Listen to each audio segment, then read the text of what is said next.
Hello everyone, how are you? I know that many of the students are waiting for the lesson electromagnetism. Many of the students say that sir, the chapter electromagnetism is very tough. We don't know how to remember the points, how to learn the chapter. So see here, the students, whenever you understand the concept clearly, you can understand or you can remember every point very easily. So today I am going to explain you electromagnetism. So for that you have to get ready with your textbooks and follow me when I explain, and I will explain how to read the textbook, how to underline the important points, and how you get the questions in the public exam. Okay, so you get ready with your textbook and pen and underline the important points. I will explain in detail every line to line so that you can understand the chapter very easily. Right. So today we are going to discuss the new chapter electromagnetism. In the name itself, we observed that electro and magnetism. In the previous class, we have learnt about electricity, electric current. So here, if you observe, if you consider this term as one electric current and magnetism. So electromagnetism is a combination of both electric current and magnetism, right? So who said this relation? So that we will learn here. No. So if you observe in your textbook, some dots are given. So these are many of the students they skip.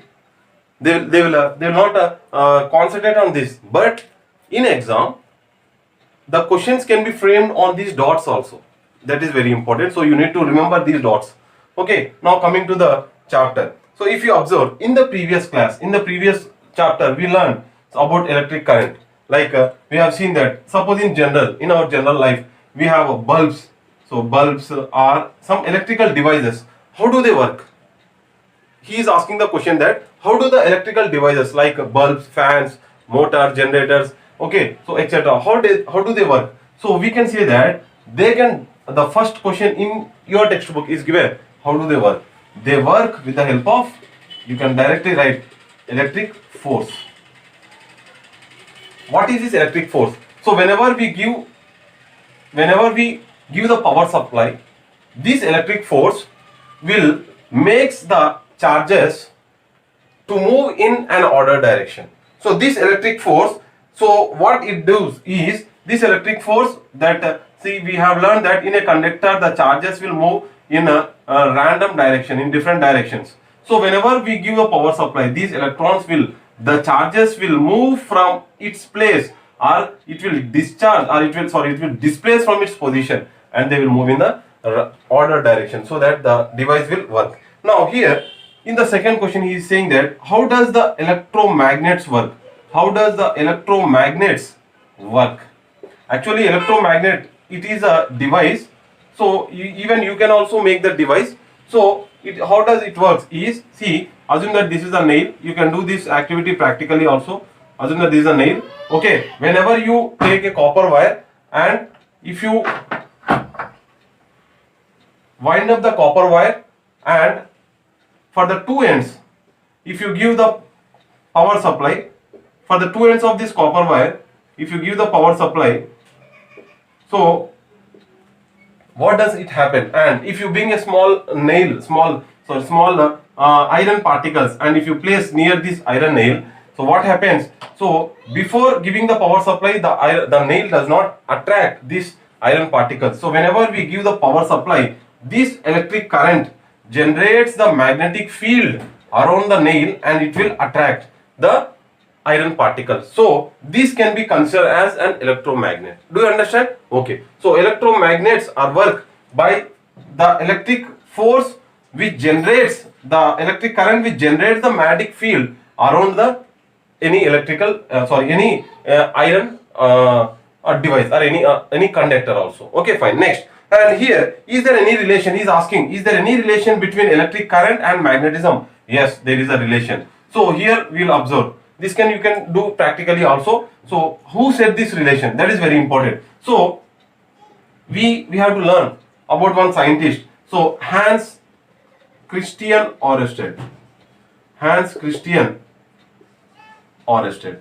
So the scientist had said the relation of electric current and magnetism. Okay, so before this, so what he has done is, one day he has taken a compass needle. So while he was giving a lecture in a big university, so while he was doing some activities with the electrical devices, okay, while he was explaining the electric current chapter, so he brought that compass needle also. So what he observed that, so whenever he given the power supply, assume that this is a wire, okay, this is a wire.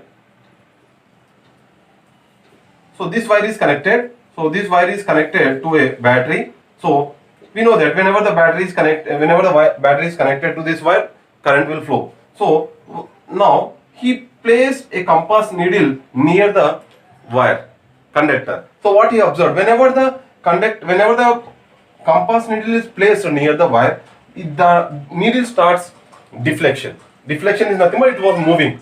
So what he observed that, okay, so when we are giving the power supply, when we are giving the electric current, the compass needle, we know that it is made up of magnet, okay, so it was moving. So there is some relation.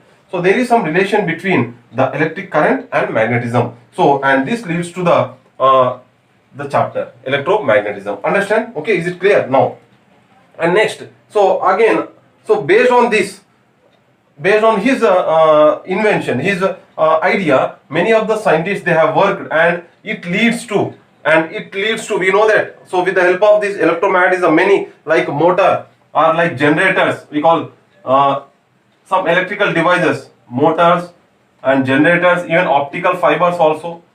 So all these devices, they work on the principle of electromagnetism. Okay, so these are came into they have invented. Understand? So these materials have been invented. So based on his concept. So that's why. So to honor the scientist, so the magnetic field, the unit of magnetic field strength,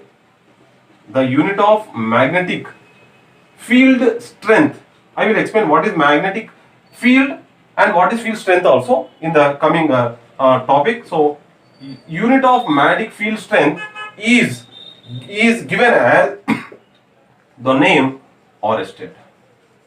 Okay, is it clear up to now? Now, see, if you observe in your textbook, so I have to underline. So that was the about the scientist. It was given in your textbook in a small box, and they will observe the unit of magnetic field strength is named as Oersted in his honor. That you have to underline. Sometimes you may get that question in the exam also. Okay, now coming to the Oersted experiment. So in your textbook, if you observe, if you turn the page, there you observe activity 1. In that activity, so we are going to learn. So we are going to observe the relation between electric current and magnetism. So activity 1. You can try this at your home also. So but for this we have to take the materials. See, we required a copper wire of 24 gauge. If you go to any electrical shop and if you ask, then he will give 24 gauge copper wire. Okay, this is somewhat thicker. You can observe. Okay, don't take the small wires. So because you cannot get the observations clearly, and nearly if you take 9 volts battery. Okay, so and a compass needle is required. Okay, and a compass needle is required, and some small sticks,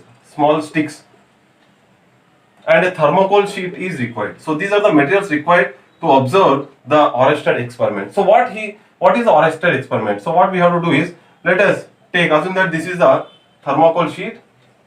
Okay, take 2 sticks and place them vertically. Suppose if the board is like this, so assume that this is the thermocol sheet, and these are you have to place 2 sticks like this perpendicularly. Okay, understand? So I am placing these 2 sticks. So these are like this. Okay, perpendicularly out of the board. And next, and take a copper wire, 24 gauge copper wire, and you pass this copper wire on the some portion is on the thermocol and some portion is on the sticks. Understand? Now, so here what you need to do is, now take the battery, 9 volts battery. Okay, so 9 volt battery, this is a battery symbol. So I will draw like this. Okay, and now what you need to do is, now you connect the 2 ends of the wire to the battery. So what happens actually in this, the power supply is the current is passing through this wire. So now what you need to do is, now take the compass needle, and here if you observe, whenever the wire is placed, suppose assume that these are two perpendicular sticks here. When the wire is placed here, below you get the some gap. They are at some certain height. Don't take very big, very lengthy sticks. Take small sticks. Okay. And now take the compass needle and you place the compass needle. Okay. So we know that the compass needle always shows north-south direction. So assume that. So before placing here, it was showing, definitely it will show north-south direction. Okay. Now whenever you place this compass needle under the wire, which carries the current, definitely you observe the needle get deflected. So with this relation, so here current and here magnet. So with this relation we can say that there is a relation between electric current and magnetism. So that is nothing but electromagnetism, and this was said by Hans Christian Ørsted. So that's why we are calling it as Ørsted experiment. Is it clear now? Okay, fine, very good. Now if you observe in the textbook, some dots are given. Does the needle deflected by the bar magnet? So what he is saying that if you read that lesson perfectly, so what he is saying that first you have to take some bar magnet. Okay, take a bar magnet. Okay, assume that this is a bar magnet, and place the bar magnet near the compass. So what happens whenever the bar magnet is placed near the compass? Definitely it will deflect and it will show in a certain direction. Okay, fine. So now remove the bar magnet. What happens when you remove? Automatically it will show again. It will stop deflection and it will show north-south direction. Now connect the setup like this and you place under this. So what we observe that the needle get deflected. So this is known as Hans Christian Ørsted experiment. Okay, or simply we call it as Ørsted experiment. Now let us discuss the next topic.